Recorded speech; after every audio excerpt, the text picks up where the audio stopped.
Of all the news trickling out of Mobile World Congress this year, the most interesting were either foldables or rollables. It's a showcase of a lot of eye-catching phones and devices that don't often make it to America, but that doesn't mean we can't look on in envy or treat it as a possible preview of the technology that shapes future phones here in the US.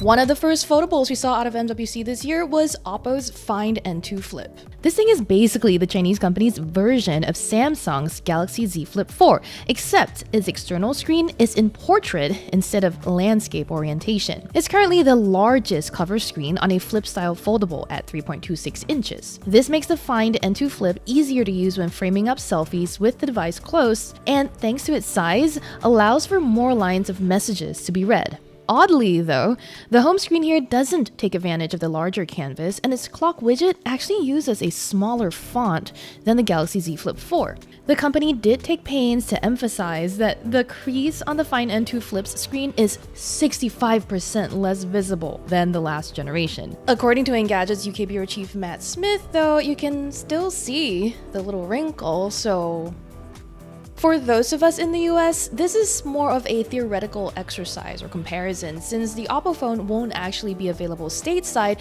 retailing only in Europe and China. If you still want more details on this device, make sure to check out Matt's hands-on. This week, we also learned that Honor's Magic VS is coming to more parts of the world. Specifically, it'll be coming to Europe for 1,599 euros, or about $1,690 US. This is the first time since we saw a prototype in December that the company is sharing availability info outside of China.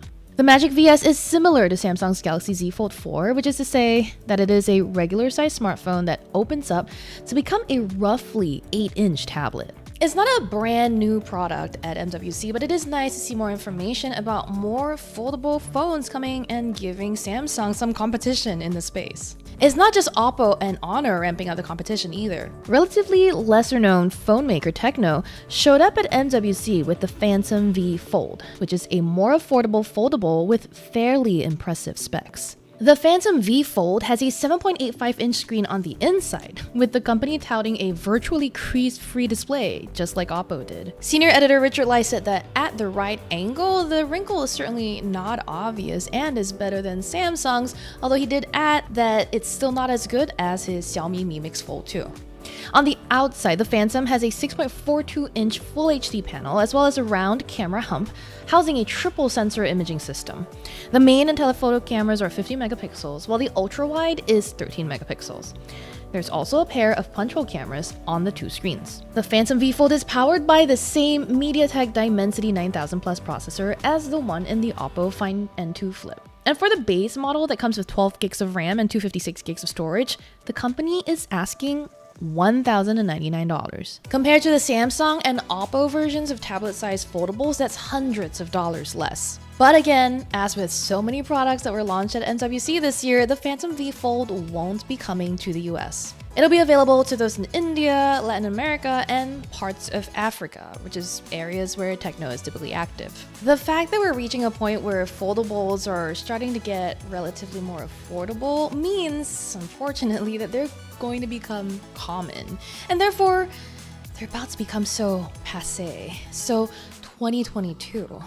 In 2023, the hot buzzword is rollables, at least based on the concept devices that Lenovo and Motorola brought to MWC. Motorola brought back its Riser concept device, and this second version has a 5-inch display that rolls out to hit 6.5 inches when you need a larger canvas for a video or a long Best of Redditor updates post. The device that was shown off in Barcelona appeared to work, but multiple outlets like Ars Technica and TechCrunch expressed reservations about build quality, so don't be surprised if it takes forever for this sort of format to ever make it to market. It's not like Motorola and Lenovo are the first companies to try rolling screens anyway. Far from it. LG and TCL have made various prototypes showcasing different form factors with flexible, sliding, and rolling screens.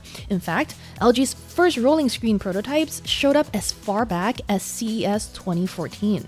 It's clear manufacturers know that smartphones have gotten good enough that most people don't want to buy a new one every year or two, and they're looking for a new shape that will entice shoppers this decade. The current camera and software race between Apple, Google, and Samsung is starting to induce yawns, and the new features they're adding aren't particularly exciting.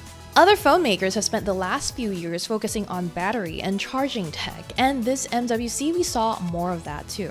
Xiaomi showed off a demo of 300-watt charging that could fully charge a device in just 5 minutes. Meanwhile, Realme shared global release information about its GT3 phone, which is compatible with 240-watt charging and can get completely juiced in just under 10 minutes. OnePlus also showcased a concept phone with a liquid cooling system that would allow improved performance and charging times. With the drops in temperature that this should bring, OnePlus could deliver boosts to games by 3 to 4 frames per second, as well as saving 30 to 45 seconds of charging time. Besides new formats and battery tech, we also saw companies focus on repairability and sustainability. The Nokia G22, for example, is the result of a collaboration between parent company HMD and iFixit, and it follows in the footsteps of Apple, Google, and Samsung in offering official repair guides and parts. As right to repair bills get passed in more states in the US and elsewhere in the world, this looks to be a growing trend that could help us be more environmentally conscious. There was plenty of other news out of the show, including Xiaomi's wild concept AR glasses, so make sure you head on over to Engadget.com